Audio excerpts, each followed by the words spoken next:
دا ستا پر عیال باندې ته کم اخراجات مصرف کوې دا ډېر غټ ثواب لري. دا احسان به پر خپله کورنیو فامیل نه چې ټوله ورځ ستړی یم هلاک یم وتلی یم او فلان دی پلان دی تی ته راوړم درته ګټم یې تا داسې کوئ داسې کوئ دا احسان به نه پر اچوي. بیا الله سبحانه وتعالی هر هغه څه چې تا د خپل اولاد دپاره کړي دي د دې یوه ذره هم حساب نه درکوي، یوه ذره هیڅ ثواب هم نشته، بلکې احسان خو څه کوې د الله فضل به وبلې چې الله تا ما ته دومره زیات قوت او طاقت را کړی دی، دونې توان ما ته را کړی چې زه خپل اولاد دپاره څه وګټم بیا په دې وخورم. او دا ډېره لویه صدقه ده، غټ خیرات دا دی چې سړی په خپل کور کې په خپل اولاد باندې وخوري.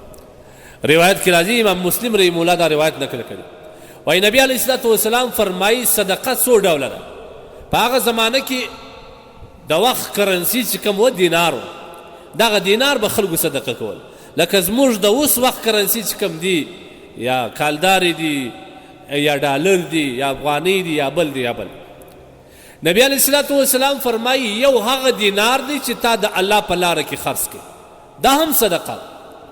یا دې مسجد په جوړ کړي او یا دې بل داسې د خیر کار په وکړي د الله په لاره کې دې مصرف کړي، دا غټه صدقه ده. دویمه صدقه دا ده چې هغه پیسې چې ته د انسان په ازادۍ کې مصرف کړي.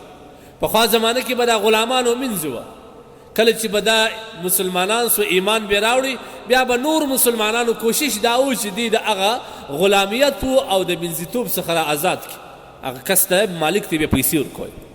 نو دغه پیسې د یو مسلمان د ازادۍ دپاره مصرفول دا هم ډېر زیات ثواب. یو دریم قسم صدقه ده، هغه صدقه ده چې ته پر مسکین باندې مصرف کړي. مسکین وږی موړی ستا د کور مخ ته ولاړ دی، په ډېر اعزاز و عزت باندې راوله ښه یې موړ کړه. یو هغه مسکین دی چې هغه حاجت لري د هغه حاجت ته ورپوره کړي، یا په کور کې مریض لري تا د علاجو د معالجې بندوبست ورته وکړي یا دې پیسې ورکړي، یا بل حاجتمند کس تا رالی ستا کور ته تا د هغه حاجت پوره کړي. دغه هم لویه صدقه ده، د الله په وړاندې دا ډېر قدردانه ده، الله بیا اجر درکوي. یو څلورم قسم صدقه ده، هغه صدقه ده نبی کریم صلی الله تعالی علیه وسلم فرمایي ودینار انفقته علی اهلک، یو هغه دینار او هغه پیسې دي چې ته پر خپل عیال باندې مصرف کړي. په دې څلورو کې کوم ډېر اجر لري؟ نبی علیه الصلاة والسلام فرمایي اعظمها اجرا الذي انفقته على اهلك، در ټولو زیات اجر چې لري، در ټولو زیات ثواب چې لري کم صدقه هغه چې ته پر خپل عیال باندې په ډېر اخلاص په مینه باندې مصرف کړي. ګورې دا خپل عیال باندې مصرفول دا نیت غواړي، که دې په دې نیت په مصرف کړي چې دا پر ما باندې یو بوج دی، نیت یې بد و، دا ورکول دې هم په بد نیت باندې و، احسان دې هم پر بیبي اچوي هم دې پر عیال اچوي، دا باندې یوه ذره ثواب الله نه درکوي، نه د صدقه ګرځي. ځکه نبي علیه الصلاة والسلام هغه کسان چې هغه احسان فراموش وي پر چا باندې احسانونه اچي، احسان اچونکی خلک د دې ډېر غندنه کوي. قرآن کې الله تبارک وتعالی فرمایي لا تبطلوا صدقاتکم بالمن والاذى، تاسو خپل صدقه او خیره په یو چا باندې په احسان اچولو باندې مه باطلوه، ثواب یې د لاسه مه ورکوه. لهذا چې په خپل کور کې په خپل مور باندې سپین ږیري پلار باندې یا ماشومانو باندې یا بیبي باندې چې کم مصرف کوې، که ستا نیت صفایي نبي علیه الصلاة والسلام وایي دا در ټولو اعظم صدقه. ځکه علما لیکي کله چې ته خیرات وکړې یا پسه حلال کړې یا بل خیرات وکړې، لومړی خپل فامیل په ماړه کړه، دا غټه صدقه ده چې اول دې په ماړه کړه.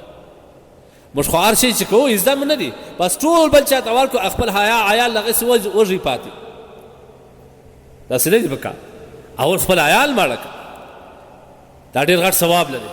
او الله سبحانه وتعالی قرآن کې فرمایي وما انفقتم من شیء، کوم شی چې ته پر خپل اولاد باندې مصرفوې الله سبحانه وتعالی بدل درکوي.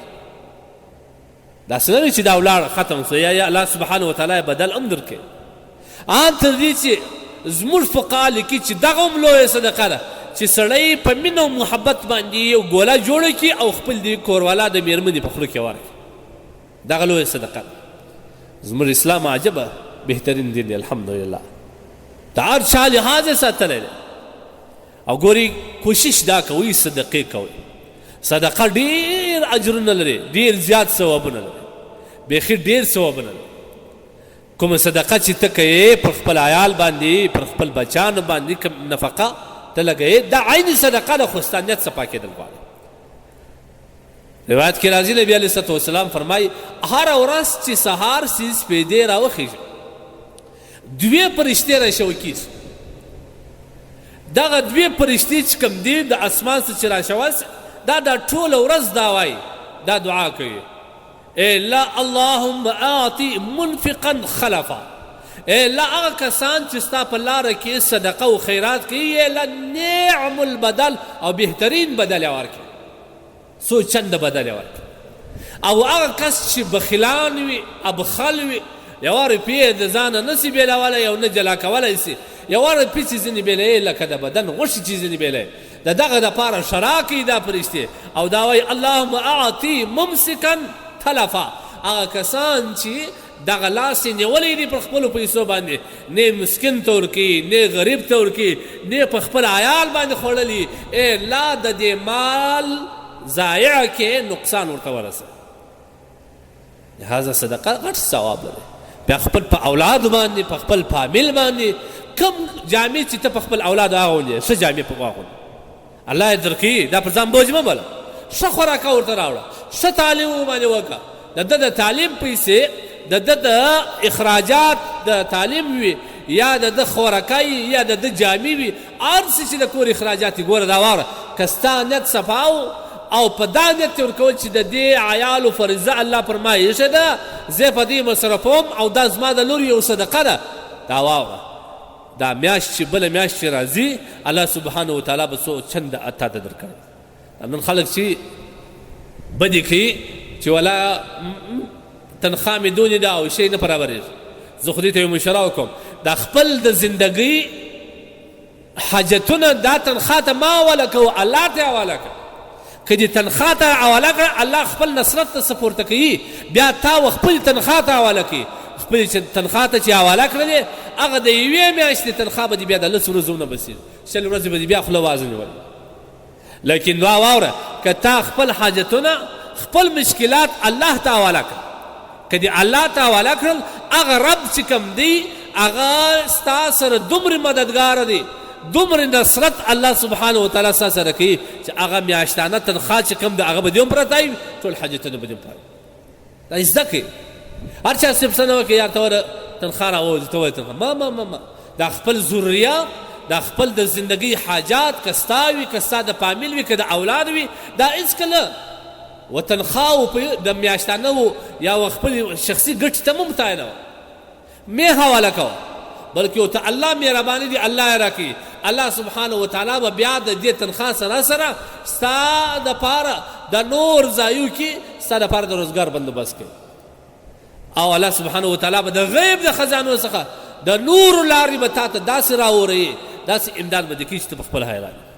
او که تا خپل حاجتونه، خپل مشکلات، خپل ضروریات او د عیالو نفقه ودع میاشتانه تنخوا ته حواله کړه، اوس خو به دې 30-40 تنخوا وي چې 2 لکه تنخوا دې در ولګوي، بیا ولاکه په پوره کړي نه پوره کړي، ځکه د الله نصرت و مدد ستا څخه ولاړي.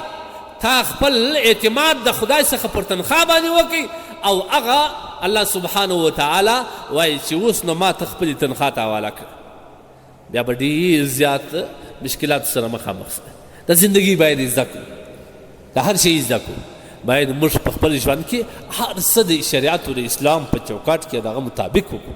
ګورې د اولادو باندې موږ څونه نفقه کوو، هر څوک یې پکې ماښام یوه پلنډه راخیستې، واوره بابا یا وروره یا د کور مسؤله، که چیرې تا د بازار څخه 1 کیلو شی په دې نیت راواخیستې چې دا زه صدقه ده پر خپل عیالو کوم، د دې افضله صدقه ده. ما روایت درته وایي، د نبي علیه الصلوة والسلام روایت دی، هغه وایي اعظمها اجرا الذي انفقتها، هغه د ټولو زیات اجر لري چې تا پر خپل عیال باندې مصرف کړه.